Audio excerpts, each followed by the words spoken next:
Assalamualaikum warahmatullahi wabarakatuh. Shalom, Om Swastiastu, Namo Buddhaya, salam kebajikan dan salam sejahtera bagi kita semua.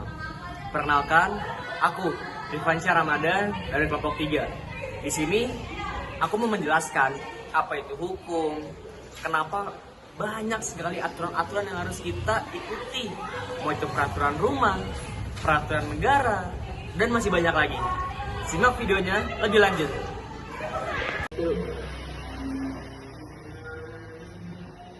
Hukum adalah aturan yang mengatur tingkah laku manusia. Hukum juga memiliki sifat yang memaksa. Hukum itu contohnya seperti rambu-rambu. Rambu-rambu ada agar menjaga ketertiban lalu lintas. Coba kalian bayangin ketika ada rambu lalu lintas. Dari arah kiri, arah kanan, arah depan, arah belakang akan bertabrakan. Tidak ada yang mengatur. Sama seperti hukum yang ada di negara ini, diciptakan itu bersifat memaksa dan juga untuk mengatur tingkah laku manusia. Manusia tidak bisa lepas dari hukum. Jika manusia tidak bisa mengikuti suatu aturan, maka terjadi kebebasan. Dari kebebasan tersebut akan terjadi kehancuran, dan kita akan menghindari hal itu.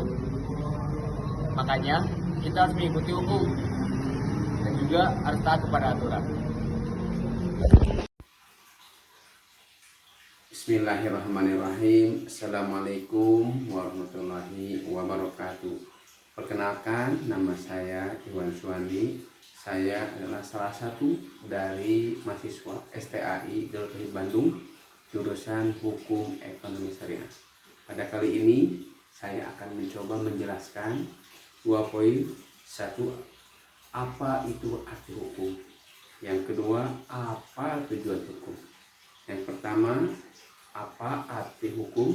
Arti hukum menurut Profesor Dr. Muhtar Kusumaatmadja adalah keseluruhan asas dan kaidah yang mengatur kehidupan manusia dalam masyarakat dan lembaga, serta proses mewujudkan berlakunya kaidah itu dalam kenyataan. Kalau hukum menurut saya adalah aturan yang dibuat oleh lembaga untuk masyarakat supaya menciptakan ketertiban, keadilan, keamanan bagi masyarakat itu sendiri, dan memberikan hukuman kepada orang yang melanggar hukum dengan tujuan supaya orang itu bisa lebih baik ke depannya. Yang kedua, apa itu tujuan hukum? Yang pertama, tujuannya 1, mewujudkan rasa keadilan. Yang kedua, menjaga ketertiban dan keamanan. Yang ketiganya adalah memberikan rasa kepastian hukum itu sendiri. Artinya hukum itu jelas aturannya, sehingga orang tahu apa yang harus dilakukan dan apa yang harus tidak dilakukan. Yang keempatnya, hukum itu tujuannya menjaga hak dan kewajiban sehingga orang tidak ada yang dirugikan. Sekian, terima kasih. Assalamualaikum warahmatullahi wabarakatuh. Baik, perkenalkan, nama saya Muhammad Revaldi Meila Pasha Eldas. Saya mahasiswa Prodi Hukum Ekonomi Syariah Sekolah Tinggi Agama Islam Darut Tauhid Bandung. Di sini saya akan menjelaskan sumber-sumber hukum. Yang pertama, sumber hukum adalah segala sesuatu yang menjadi dasar berlakunya hukum. Lalu, sumber hukum yang pertama adalah undang-undang seperti KUHP atau KUH Perdata. Kedua, kebiasaan atau adat, misalnya aturan waris adat di daerah tertentu. Yang ketiga, jurisprudensi, yaitu putusan hakim sebelumnya yang dijadikan acuan untuk perkara yang serius. Yang keempat, traktat atau perjanjian internasional yang dilakukan antar negara. Dan yang terakhir, doktrin, yaitu pendapat para ahli hukum yang dijadikan rujukan. Selanjutnya, pembidangan hukum. Yang pertama, hukum publik dan hukum privat. Pembagian penting dalam hukum adalah hukum publik dan hukum privat. Hukum publik adalah hukum yang mengatur hubungan antara negara dengan warga negara, misalnya hukum pidana dan hukum tata negara.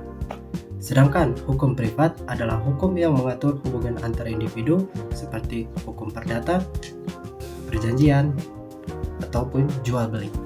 Yang kedua, hukum pidana dan hukum perdata. Hukum pidana mengatur perbuatan yang dianggap sebagai kejahatan, seperti pencurian atau penganiayaan. Sementara hukum perdata mengatur hak dan kewajiban antar individu, mengatur hak gugatan tentang hutang, kontrak kerja, dan juga warisan. Yang ketiga, hukum nasional, internasional, dan adat. Hukum nasional berlaku dalam suatu negara, hukum internasional berlaku antar negara, dan hukum adat lahir dari kebiasaan masyarakat yang masih diperhatikan hingga sekarang. Dan materi selanjutnya adalah subjek dan objek hukum. Dalam hukum, ada yang disebut subjek hukum. Subjek hukum adalah pihak yang memiliki hak dan kewajiban, yaitu manusia dan badan hukum seperti PT atau yayasan. Sementara objek hukum adalah segala sesuatu yang diatur oleh hukum, seperti benda, tanah, kendaraan, ataupun jasa. Contohnya adalah dalam perjanjian sewa rumah, pihak penyewa dan pemilik rumah adalah subjek hukum, dan rumah yang disewakan adalah objek hukumnya. Selanjutnya adalah sistem hukum yang berada di Indonesia. Indonesia menganut sistem civil law, yaitu sistem hukum yang menjadikan hukum tertulis sebagai sumber hukum utama. Adapun selain itu juga ada hukum adat dan hukum agama juga memberi pengaruh dalam beberapa bidang. Dalam penegakan hukum terdapat beberapa lembaga seperti kepolisian, kejaksaan, pengadilan, dan lembaga pemasyarakatan.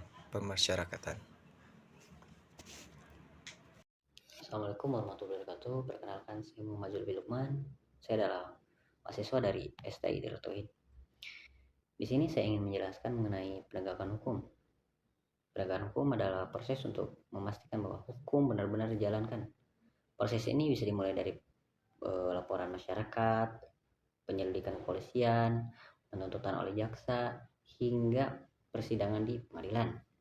Dua asas penting dalam penegakan hukum adalah satu, asas legalitas, yang berarti tidak ada pidana tanpa peraturan.